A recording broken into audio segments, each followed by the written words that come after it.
સબાતની આરાધનાનો આશીર્વાદિત સમય આવી ગયો છે. આજે આવો આપણે પિતા પરમેશ્વર અને માતા પરમેશ્વર ઉપદેશ શીર્ષક સાથે પરમેશ્વરના વચનનો અભ્યાસ કરવાનો થોડો સમય લઈએ. સૌથી મોટી ભૂલ જે માનવજાતિ કરી રહી છે તે આ છે કે તે પરમેશ્વર વિશે સાચું જ્ઞાન પ્રાપ્ત કરવામાં નિષ્ફળ રહે છે. આ જ સર્વ માણસો માટે એક ગંભીર સમસ્યા બની જાય છે. સીધા શબ્દોમાં કહીએ તો આ આખી માનવજાત માટે સંકટ છે. જો લોકો માત્ર આ સ્વીકાર કરે કે તેઓ પરમેશ્વરને નથી ઓળખતા, તો જ્યારે પરમેશ્વર પૃથ્વી પર સર્વ માણસોને શીખવવા માટે આવશે તો તેમની પાસે પરમેશ્વરથી શીખવાનું મન હશે. ભલે તેઓ પરમેશ્વરને ઓળખવાનો દાવો કરે છે, પણ ખરેખરમાં આ લોકો નથી જાણતા કે પરમેશ્વર કોણ છે. 2000 વર્ષ પહેલા સૌથી વિશ્વાસયોગ્ય પ્રેરિતોમાંથી એક પ્રેરિત પાઉલે આથેન્સ નામના એક નગરની મુલાકાત લીધી. જ્યારે તે ત્યાં પહોંચ્યો તો તેણે ઘણા બધા લોકોને જૂઠા દેવતાની પૂજા કરતા જોયા. તે લોકો દ્વારા બનાવેલી એક વેદી પાસે આવ્યો જેની પર લખ્યું હતું, અજાણ્યા દેવના માનમાં. પ્રેરિત પાઉલે તેનાથી વ્યથિત અને પરેશાન મહેસૂસ કર્યું અને કહ્યું, કેવી રીતે તમે આંખો બંધ કરીને એક અજાણ્યા દેવની પૂજા કરી શકો છો? તેણે લોકોને કહ્યું, તમે અજાણ્યા દેવને ભજતા હોવાથી હવે હું તમને પરમેશ્વરની સુવાર્તા સંભળાવું છું. જે ઈશ્વરે જગત તથા તેમાંનું બધું ઉત્પન્ન કર્યું તે આકાશ તથા પૃથ્વીના પ્રભુ છે. તેમણે માણસોની સર્વ જાતિઓને બનાવી, આપણે બસ તેમની સૃષ્ટિ છીએ. આ રીતે પ્રેરિત પાઉલે ઈસુ ખ્રિસ્તની સાક્ષી આપતા સુવાર્તાનો પ્રચાર કર્યો. આજકાલ આપણી આજુબાજુ ઘણા બધા લોકો પરમેશ્વર પર વિશ્વાસ કરવાનો દાવો કરે છે. હજી સુધી તેઓ ભૂલથી વિચારતા આવ્યા છે કે પરમેશ્વર તેમની આરાધનાને સ્વીકાર કરશે, જે તો વ્યર્થ છે, કેમ કે તેઓ આંધળા છે અને આ વાતથી અજાણ્યા છે કે પરમેશ્વર ખરેખરમાં કોણ છે. ત્યારે પરમેશ્વર કેવી રીતે આપણી આરાધનાને સ્વીકાર કરશે? આપણે કયા સત્ય સાથે તેમની આરાધના કરવી જોઈએ? સાથે જ પરમેશ્વર કોણ છે જેમનો આપણે ભય માનવો જોઈએ? આજે આવો આપણે આ મુદ્દાના સંબંધમાં પરમેશ્વરના વચનનો અભ્યાસ કરવાનો થોડો સમય લઈએ. આવો આપણે હોશિયાની પુસ્તક અધ્યાય 6 વચન 3 પર એક નજર કરીએ. અધ્યાય 6 વચન 3. આપણે જ્ઞાન પ્રાપ્ત કરીએ, યહોવાનું જ્ઞાન પ્રાપ્ત કરવાને ખંતથી મહેનત કરીએ. તેમની પધરામણી પ્રાતઃકાળની જેમ ખાતરીપૂર્વક છે. તે વરસાદની જેમ પૃથ્વીને સિંચનાર પાછલા વરસાદની જેમ આપણી પાસે આવશે. તમામ માનવજાતિએ સ્વયંને પરમેશ્વરને મળવાની સ્થિતિમાં હોવું જોઈએ, પણ કમનસીબે તેઓ નથી જાણતા કે પરમેશ્વર ખરેખરમાં કોણ છે. તેથી હોશિયા પ્રબોધકે કહ્યું, આપણે જ્ઞાન પ્રાપ્ત કરીએ, યહોવાનું જ્ઞાન પ્રાપ્ત કરવાને ખંતથી મહેનત કરીએ. માનવજાતિ પાસે પરમેશ્વરનું કંઈ જ્ઞાન નથી. ભલે પરમેશ્વર શરીરમાં પૃથ્વી પર આવ્યા, લોકો તેમને નથી જાણતા. તેઓ આ પણ નથી જાણતા કે પરમેશ્વરના કેટલા સ્વરૂપ છે. જો તેઓ પરમેશ્વરને ઓળખ્યા વગર તેમની પર અજ્ઞાનતાથી વિશ્વાસ કરે છે તો તેઓ એથેન્સના લોકોથી અલગ નથી. જ્યારે પ્રેરિત પાઉલ એથેન્સમાં ગયો તો લોકો વેદીની સામે તેમના દેવતાની પૂજા કરી રહ્યા હતા, જેની પર લખ્યું હતું, અજાણ્યા દેવના માનમાં. 2000 વર્ષો પછી આ યુગમાં તે ઇતિહાસ એક વાર ફરી થઈ રહ્યો છે. આપણે પિતા પરમેશ્વર અને માતા પરમેશ્વર પર વિશ્વાસ કરીએ છીએ, પણ સંસારમાં ઘણા બધા ચર્ચ હજુ પણ દાવો કરે છે કે પરમેશ્વર માત્ર એક છે. પિતા પરમેશ્વર સિવાય કોઈ અન્ય પરમેશ્વર નથી. શું થશે જો પરમેશ્વર માત્ર પિતા પરમેશ્વરના સ્વરૂપમાં નહીં પણ માતા પરમેશ્વરના સ્વરૂપમાં પણ પ્રગટ થાય? ત્યારે શું સંસારના બધા ચર્ચ જે પરમેશ્વરના ઉદ્ધારની રાહ જોઈ રહ્યા છે મનથી તેમને ગ્રહણ કરશે? શું તેઓ તેમને ગ્રહણ કરી શકશે? તેમને માત્ર પિતા પરમેશ્વર પર વિશ્વાસ કરવાનું શીખવામાં આવ્યું છે. તેઓ માત્ર પિતા પરમેશ્વરની રાહ જોઈ રહ્યા હતા. તો પણ માતા પરમેશ્વર આપણી પાસે આવ્યા છે. શું તેઓ સાચે તેમને ગ્રહણ કરી શકે છે? ખરેખરમાં કોઈ પણ તેમને ગ્રહણ કરવામાં સક્ષમ નથી. માત્ર તે જેઓ પિતા પરમેશ્વર અને માતા પરમેશ્વર પર વિશ્વાસ કરે છે તેમને ગ્રહણ કરવામાં સમર્થ છે. જ્યારે તેઓ પ્રગટ થાય છે, શું તમે તેનાથી સહમત નથી? ત્યારે કેમ આજે તે બધા ચર્ચ માત્ર પિતા પરમેશ્વર પર દ્રઢતાથી વિશ્વાસ કરે છે? તેઓ પરમેશ્વરને માત્ર નર સ્વરૂપ તરીકે કેમ સમજે છે? આજના વિશ્વભરના બધા ચર્ચ બાઇબલની સાચી શિક્ષાઓને નથી જાણતા, એટલે તેઓ આ સત્યને નથી જાણતા કે પિતા પરમેશ્વરની સાથે સાથે માતા પરમેશ્વર પણ અસ્તિત્વમાં છે. તેથી આ આશ્ચર્યજનક નથી કે તેઓ ક્યારેય સ્વીકાર ન કરે, તેના બદલે માતા પરમેશ્વરનો નકાર કરે જે શરીરમાં આવ્યા છે. 2000 વર્ષ પહેલા ફરોશીઓ, સદુકીઓ અને શાસ્ત્રીઓ જેવા સર્વ ધાર્મિક નેતાઓએ ખ્રિસ્તને જે શરીરમાં આવ્યા હતા અસ્વીકાર કરીને ક્રૂસ પર ચઢાવ્યા. આ યુગમાં પણ એમ જ છે. પરમેશ્વરમાં તેમના જ્ઞાનની ખામીના કારણે તેઓ પરમેશ્વરનો નકાર કરતા તેમની નિંદા કરે છે અને જૂઠી અફવાઓ ફેલાવે છે અને બાઇબલની શિક્ષાઓની અવગણના કરે છે. તેમનો વ્યવહાર અતાર્કિક અને મૂર્ખતાપૂર્ણ છે. હવે આવો આપણે માથીની સુવાર્તા અધ્યાય 6 વચન 8 દ્વારા પરમેશ્વરની શિક્ષા જોઈએ. એ માટે તમે તેઓના જેવા ન થાઓ, કેમ કે જેની તમને અગત્ય છે તે તેની પાસે માંગ્યા અગાઉ તમારા પિતા જાણે છે. જ્યારે ઈસુ પૃથ્વી પર શરીરમાં આવ્યા, તેમણે માનવજાતિને આ શીખવતા કે પરમેશ્વર આપણા પિતા છે, આપણને પરમેશ્વરના અસ્તિત્વ વિશે શીખવ્યું. વચન 9, માટે તમે આ પ્રમાણે પ્રાર્થના કરો: ઓ આકાશમાંના અમારા, તે કોણ છે? પિતા, તમારું નામ પવિત્ર મનાવો, તમારું રાજ્ય આવો, જેમ આકાશમાં તેમ પૃથ્વી પર તમારી ઈચ્છા પૂરી થાવ. દિવસની અમારી રોટલી આજ અમને આપો, અને જેમ અમે અમારા ઋણીઓને માફ કર્યા છે, તેમ તમે અમારા ઋણો અમને માફ કરો, અને અમને પરીક્ષણમાં ન લાવો, પણ ભૂંડાથી અમારો છૂટકો કરો, કેમ કે રાજ્ય તથા પરાક્રમ તથા મહિમા સર્વકાળ સુધી તમારા છે. આમીન. આખી માનવજાતિને શીખવવામાં આવેલી ઈશુની પ્રાર્થનામાં તેમણે તે અભિવ્યક્તિનો ઉપયોગ કર્યો જે પરમેશ્વરને અમારા પિતા તરીકે સંદર્ભિત કરે છે. ઘણા બધા એવા વચનો છે જે ન માત્ર આપણા પિતા પરમેશ્વર, તે ઉપરાંત આપણી માતા પરમેશ્વરના અસ્તિત્વને પણ સ્પષ્ટ રૂપથી પ્રમાણિત કરે છે.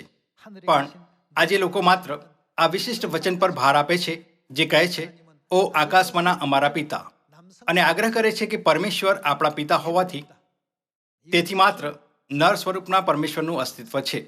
અહીં આપણે એક મોટી અજ્ઞાત વાત મેળવી શકીએ છીએ. જો તેમને આ પ્રકારની ગેરસમજ છે, તો તેઓ માતા પરમેશ્વરને કેવી રીતે સ્વીકાર કરશે, ભલે તે માનવ જાતિને બચાવવા માટે શરીરમાં પૃથ્વી પર આવે છે? તેઓ તેમનો હાથ કેવી રીતે પકડશે? તેમનો હાથ સર્વ માણસો માટે ઉદ્ધાર અને જીવન રેખા છે. તેમની ખોટી માન્યતાના કારણે તેમના વિચાર અવરુદ્ધ અને બગડી જાય છે. આવો આપણે 2 કોરિન્થીઓ અધ્યાય 6 વચન 17 પર જઈએ. અધ્યાય 6 વચન 17 કહે છે, માટે તમે તેઓમાંથી નીકળી આવો અને અલગ થાઓ, એમ પ્રભુ કહે છે. મલિન વસ્તુને અડકો નહીં, એટલે હું તમારો અંગીકાર કરીશ, અને તમારો, તે આપણા શું થશે? પિતા થઈશ, અને તમે મારા દીકરા દીકરીઓ થશો, એમ સર્વશક્તિમાન પ્રભુ કહે છે. અહીં આ વચનમાં આપણે પરમેશ્વરને એક પિતા અને તેમના દીકરા દીકરીઓ વચ્ચેના સંબંધનો ઉલ્લેખ કરતા જોઈ શકીએ છીએ. તો પણ માતા પરમેશ્વર વિશે કોઈ ઉલ્લેખ નથી. તેથી માનવ જાતિ જે પરમેશ્વર પર વિશ્વાસ કરવાનો દાવો કરે છે, તે આગ્રહ કરે છે પરમેશ્વર માત્ર આપણા પિતાના સ્વરૂપમાં અસ્તિત્વમાં છે અને આપણે પરમેશ્વરની સંતાન છીએ. તેઓ બાઇબલના કોઈ પણ ભાગ પર ચર્ચા કરવાથી નકાર કરે છે જે માતા પરમેશ્વરની સાક્ષી આપે છે. તમારો પિતા થઈશ અને તમે મારા દીકરા દીકરીઓ થશો. પરમેશ્વરના આ કહેવાનું કારણ છે કે તે જેમણે આ કહ્યું પિતા પરમેશ્વર છે. તે આપણા પિતા હોવાથી તેથી તેમણે કહ્યું કે તે આપણા પિતા છે અને આપણે તેમના દીકરા દીકરીઓ છીએ. પણ લોકો ભૂલથી વિચારે છે કે કેમ કે પિતાએ આ કહ્યું તેથી કોઈ માતા નથી. આવો આપણે તેના વિશે વિચાર કરીએ. કોણે સ્વર્ગ અને પૃથ્વીને બનાવી? તે પરમેશ્વર છે જેમણે બધું જ બનાવ્યું. કોણે નર અને નારીને બનાવી? તેમને પણ પરમેશ્વરે બનાવ્યા. શું પરમેશ્વરે બધી વસ્તુઓને કોઈ કારણ વગર બનાવી? પરમેશ્વરની સૃષ્ટિમાં તેમની ગહન ઈચ્છા સામેલ છે. ત્યારે તેમણે માનવ જાતિને એક પરિવાર બનાવવાની મંજૂરી આપી. એક પરિવારમાં પિતા, માતા, દીકરા અને દીકરીઓ હોય છે. પરમેશ્વરે આ બધી ભૂમિકાઓને એક પરિવારમાં બનાવી છે. જો આ પ્રણાલી પરમેશ્વર દ્વારા બનાવવામાં આવી, ત્યારે ચોક્કસ પરિવાર પ્રણાલીની અંદર પરમેશ્વરની મહાન ઈચ્છા છુપાયેલી હશે. ત્યારે પરમેશ્વરે જ્યારે તે આખી માનવજાતિને બનાવી રહ્યા હતા, ત્યારે કેમ માત્ર નરને જ નહીં પણ નારીને પણ બનાવી? આપણે સમજવું જોઈએ કે આ પૃથ્વી પર શારીરિક પિતા અને માતા બનાવવાનો પરમેશ્વરનો પ્રબંધ શું છે. તેમનું અસ્તિત્વ આપણને માત્ર આ બતાવવા માટે છે કે આપણી પાસે ખરેખરમાં આત્મિક પિતા અને આત્મિક માતા છે. બાઇબલની બધી 66 પુસ્તકોમાંથી આ પરમેશ્વરનું છેલ્લું રહસ્ય છે. આજકાલ માનવ જાતિ સમજી નથી શકતી કે પરમેશ્વરે હોશિયાની પુસ્તકમાં આવો આપણે પરમેશ્વરનું જ્ઞાન પ્રાપ્ત કરીએ પર ભાર કેમ આપ્યો. તેઓ પરમેશ્વરની ઈચ્છાને જાણવાથી ચૂકી જાય છે. લખ્યું છે તેમની પધરામણી તેનો અર્થ છે કે પરમેશ્વર આ પૃથ્વી પર શરીરમાં આવશે. જેમ સવારની ચમકતી કિરણ અંધકારને હટાવે છે, તેમજ પરમેશ્વરનું પ્રગટ થવું પણ છે. પરમેશ્વર આપણી પાસે આવશે. પૃથ્વી પર રહેનાર આખી માનવજાતિ માટે પરમેશ્વર ચોક્કસપણે પ્રગટ થશે. આ રીતે હોશિયાની પુસ્તક અધ્યાય 6 પરમેશ્વરે બધા માણસોને તેમને મળવાની અને ગ્રહણ કરવાની ચેતવણી આપી. ભલે પરમેશ્વરે કહ્યું યહોવાનું જ્ઞાન પ્રાપ્ત કરવાને ખંતથી મહેનત કરીએ. લોકો કહે છે પરમેશ્વર માત્ર એક છે, તે અમારા પિતા પરમેશ્વર છે. ત્યારે તેઓ કેવી રીતે સમજાવશે કે પરમેશ્વરે પિતા શીર્ષકનો ઉપયોગ કેમ કર્યો? જો તે માત્ર એક હોતા તો તે સ્વયંને માત્ર પરમેશ્વર તરીકે સંદર્ભિત કરી શકે છે. તેમનું પિતા શીર્ષકનો ઉપયોગ કરવું આ બતાવે છે કે કંઈક છે જે સ્પષ્ટ રૂપથી નિર્ધારિત નથી કરવામાં આવી શકતું. જો તે માત્ર પરમેશ્વર શીર્ષકનો ઉપયોગ કરતા, પરમેશ્વરે કેમ કહ્યું કે આપણે તેમને પિતા બોલાવીએ? આ એટલે કેમ કે પરમેશ્વરનું નારી સ્વરૂપ આપણી માતા અસ્તિત્વમાં છે. ત્યાં સુધી કે જ્યારે પૃથ્વી પર પરમેશ્વરની સર્વ સૃષ્ટિઓને જોઈએ છીએ તો એવું કોઈ ઉદાહરણ નથી કે પરમેશ્વરે માત્ર પિતા અને સંતાનોથી એક પરિવાર બનાવ્યું હોય. પરમેશ્વરે દરેક પરિવારમાં માતાને સામેલ કરી. પ્રેરિત પાઉલે પવિત્ર આત્માથી પ્રેરિત થઈને આ બાબત વિશે હિબ્રુઓના પત્રમાં લખ્યું, જ્યાં તેણે વ્યક્ત કર્યું કે આ પૃથ્વી પરની વસ્તુઓ સ્વર્ગીય વસ્તુઓની જે વાસ્તવિકતા છે, પ્રતિમા તથા પ્રતિછાયા છે. જ્યારે તમે હિબ્રુઓ અધ્યાય 8 વચન 5 પરમેશ્વરના વચન વાંચો છો તો લખ્યું છે, તેઓ આકાશમાંની વસ્તુઓની પ્રતિમા તથા પ્રતિછાયાની સેવા કરે છે. સંસારિક પ્રણાલીઓ માત્ર એક પ્રતિરૂપ છે અને આ સ્વર્ગમાં હયાત તેમની વાસ્તવિકતાઓ પ્રમાણે બનાવવામાં આવી હતી. માત્ર પવિત્ર સ્થાન નહીં, પણ સાંસારિક પરિવાર પ્રણાલી પણ સ્વર્ગની પ્રતિરૂપ અને છાયા છે. જેમાં પૃથ્વી પર આપણી પાસે પિતા હોય છે, તેમજ સ્વર્ગમાં આપણી પાસે પિતા છે. જેમાં પૃથ્વી પર દીકરા અને દીકરીઓ હોય છે, તેમજ સ્વર્ગમાં દીકરા અને દીકરીઓ છે. પ્રતિરૂપ માત્ર વાસ્તવિકતાના આધારે જ બનાવવામાં આવી શકે છે. એક પ્રતિરૂપ અને છાયા. વાસ્તવિકતા એટલે મૂળ રૂપના અસ્તિત્વ વગર અસ્તિત્વમાં નથી હોઈ શકતા. સાંસારિક પરિવારમાં જે એક છાયા છે, પિતા, દીકરા અને દીકરીઓ અસ્તિત્વમાં છે. આ આપણી આત્માઓના પિતા અને તેમના આત્મિક દીકરા અને દીકરીઓના અસ્તિત્વને દર્શાવે છે. આ બાબત વિશે થોડી વાર પહેલા આપણે 2 કોરિન્થીઓ અધ્યાય 6 વચન 18 દ્વારા વાંચ્યું હતું. સાંસારિક પ્રણાલી સ્વર્ગીય પ્રણાલી સાથે એક સચોટ મેળ છે. તે ઉપરાંત ચર્ચ આજે પણ દાવો કરવાનું ચાલુ રાખે છે, સાંસારિક પરિવાર પ્રણાલીમાં માતા છે, પણ આત્મિક દુનિયામાં જે વાસ્તવિકતા છે, માતા નથી. માતા પરમેશ્વરનું અસ્તિત્વ નથી. તેથી ચર્ચ ઓફ ગોડ વિચિત્ર ચર્ચ છે. આપણે બિલકુલ પણ વિચિત્ર નથી. આપણી શિક્ષા પૂર્ણ રીતે બાઇબલ પર આધારિત છે અને આ સીધી પરમેશ્વર તરફથી આવે છે. ચર્ચ ઓફ ગોડ જ એકમાત્ર ચર્ચ છે જે પરમેશ્વરની બધી શિક્ષાઓનું જેમ તે આપવામાં આવી છે તેમજ ઈમાનદારીથી પાલન કરે છે. ભલે અન્ય ચર્ચ એક અજ્ઞાત દેવની ઉપાસના કરે છે, પણ આપણે તે પરમેશ્વરની ઉપાસના કરીએ છીએ જેમને આપણે જાણીએ છીએ. ત્યારે આ બાબત પર દલીલો કરવાના બદલે શું આપણે બાઇબલના માધ્યમથી સર્વ જવાબોને ન શોધવા જોઈએ? આવો આપણે પરમેશ્વર દ્વારા આપવામાં આવેલા જવાબોને જાણવા માટે ઉત્પત્તિ અધ્યાય 1 પર જઈએ. ઉત્પત્તિ અધ્યાય 1 વચન 26.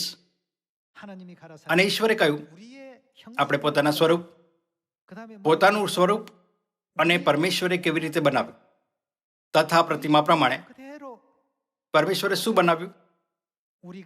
માણસને બનાવીએ. વિશ્વમાં હજારો ચર્ચ દાવો કરે છે કે પરમેશ્વર માત્ર પિતા પરમેશ્વર છે, પણ બાઇબલ શું કહે છે? આપણે માણસને બનાવીએ, આપણે માનવ જાતિને બનાવીએ. આ વચનને જોઈને શું આપણે ચોક્કસપણે ખાતરી નથી કરી શકતા કે પરમેશ્વર, જેમણે સર્વ વસ્તુઓને બનાવી, એક વચન નહીં પણ બહુવચનના પરમેશ્વર છે? આવો આપણે ફરી વચન 26 પર જઈએ. અને ઈશ્વરે કહ્યું, આપણે પોતાના સ્વરૂપ તથા પ્રતિમા પ્રમાણે માણસને બનાવીએ અને સમુદ્રના માછલા પર તથા આકાશના પક્ષીઓ પર તથા ગ્રામ્ય પશુઓ પર તથા આખી પૃથ્વી પર તથા પૃથ્વી પર પેટે ચાલનારા સઘળા પ્રાણીઓ પર તેઓ અમલ ચલાવે. વચન 27. એમ ઈશ્વરે પોતાના સ્વરૂપ પ્રમાણે માણસને ઉત્પન્ન કર્યું. શું અહીં પોતાના સ્વરૂપ પ્રમાણેનો અર્થ એક પ્રતિલિપિ નથી? જ્યારે પરમેશ્વરના સ્વરૂપની એક પ્રતિલિપિ બનાવવામાં આવી તો એક નર અને એક નારી પ્રગટ થયા. પછી શું આ સ્પષ્ટ રૂપથી નર સ્વરૂપના પરમેશ્વરની સાથે સાથે નારી સ્વરૂપના પરમેશ્વરના અસ્તિત્વની સાક્ષી નથી આપતું? આપણે નર સ્વરૂપના પરમેશ્વરને પિતા પરમેશ્વર કહીએ છીએ, 부르고 있습니다. તેથી માનવ જાતિને નારી સ્વરૂપના પરમેશ્વરને 하나님은 શું બોલાવવા જોઈએ? 뭐라고 불러야 가장 સૌથી સચોટ જવાબ શું હશે? 수 있겠습니까? માતા પરમેશ્વર. 우리 જો આપણે નર સ્વરૂપના પરમેશ્વરને જેમણે શ્વાસ અને જીવન આપતા માનવ જાતિને બનાવી 남성성 આપણા પિતા કહીએ છીએ, 라고 부른다면 તો ચોક્કસ નારી સ્વરૂપના પરમેશ્વર આપણી માતા પરમેશ્વર છે. ઉત્પત્તિ અધ્યાય 1 થી શું પરમેશ્વરે આખી માનવ જાતિને પિતા પરમેશ્વર અને માતા પરમેશ્વરના અસ્તિત્વ વિશે જાણવા નથી દીધું? આપણે નગ્ન આંખોથી આત્મિક દુનિયાને ન જોઈ શકતા હોવાથી જે ચોથું કે પાંચમું પરિમાણ છે, તેથી શું તે આપણને બાઇબલની શિક્ષાઓના માધ્યમથી આત્મિક દુનિયાને સ્પષ્ટ રૂપથી જોવાની મંજૂરી નથી આપી રહ્યા? જ્યારે આપણે તે સર્વ વસ્તુઓ પર એક નજર કરીએ છીએ જેમને પરમેશ્વરે પૃથ્વી પર બનાવી છે, તો સર્વ ઝાડ અને પ્રાણી જેમને પરમેશ્વરે બનાવ્યા નર કે નારીના રૂપમાં અલગ છે. 함수가 다 이렇게 구분되어 있습니다.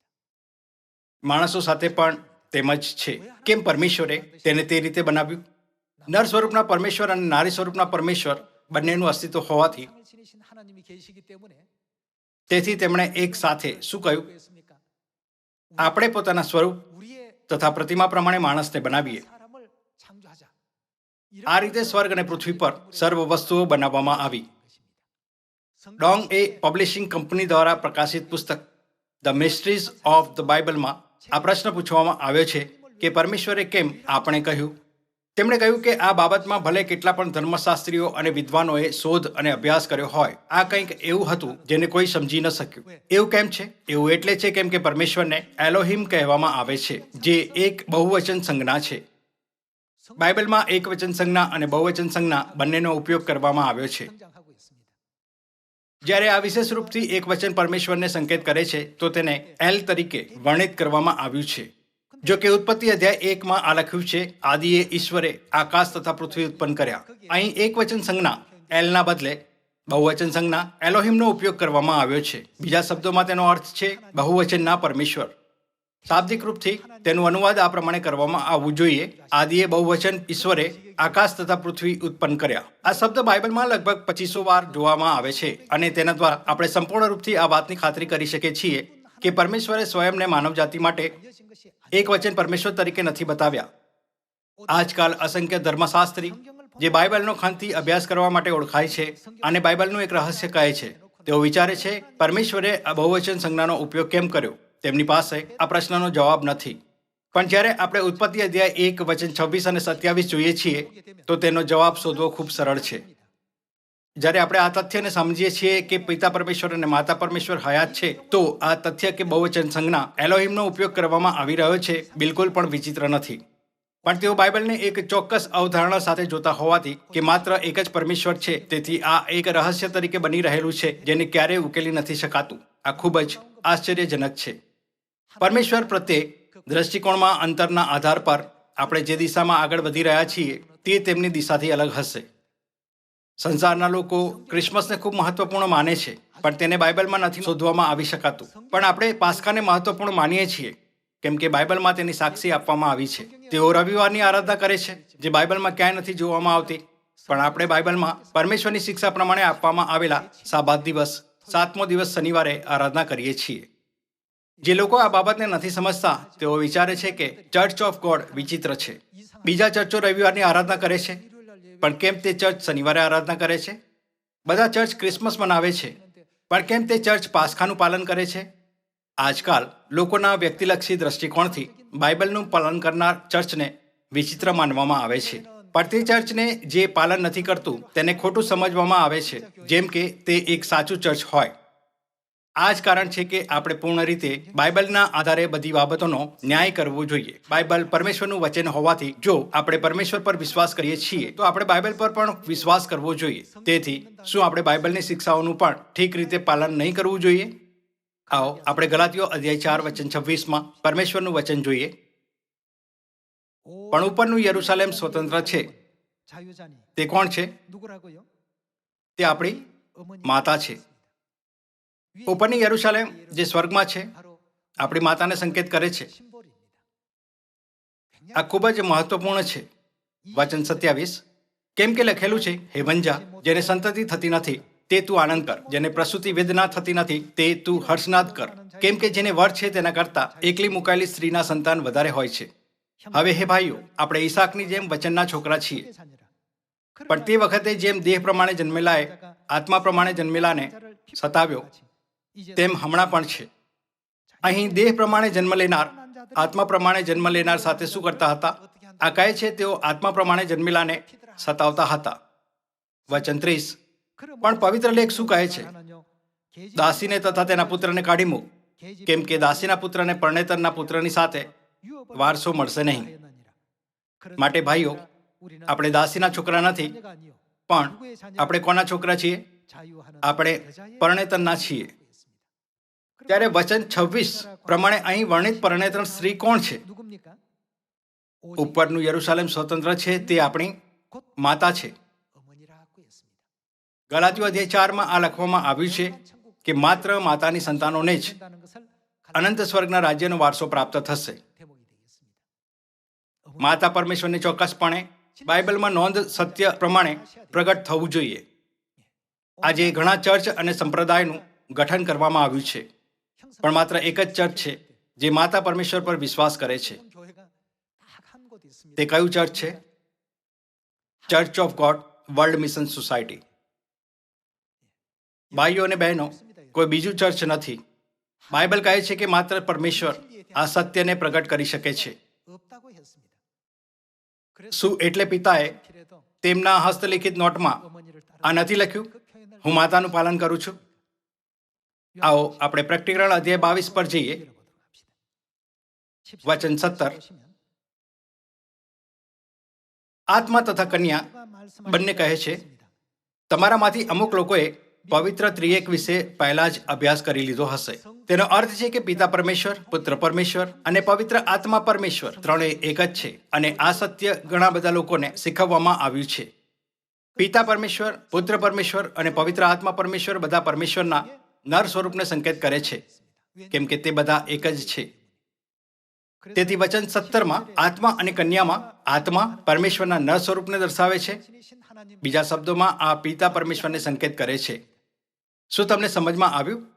અને તે પિતાની કન્યા હોવાથી તેથી તેમને કન્યા અથવા તેમની પત્ની તરીકે બતાવવામાં આવ્યું છે. આપણે આપણા પિતાની પત્નીને શું બોલાવવું જોઈએ? શું તમે તમારા પિતાની પત્નીને બહેન કહેશો? શું તમે તેમને ભાઈ કહેશો?